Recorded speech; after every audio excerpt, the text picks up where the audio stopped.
తనకి అందుబాటులో లేని దాని గురించి తక్కువగా మాట్లాడి ఆత్మవంచన చేసుకోవడం మనిషి అలవాటు. లేకపోతే బ్రతకలేడు.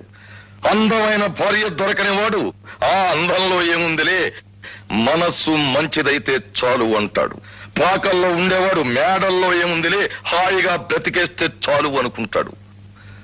తీపి దొరకనివాడు చేదుని, వెలుగు దొరకనివాడు చీకటిని మెచ్చుకుంటాడు.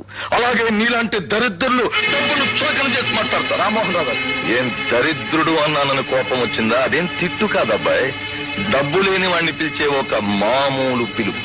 రామ్మోహన్ రావు గారు, డబ్బు లేక దరిద్రులైన వాళ్ళని చూసి జాలి పడచ్చు కానీ ఒక సంస్కారం లేని దరిద్రుని క్షమించలేము.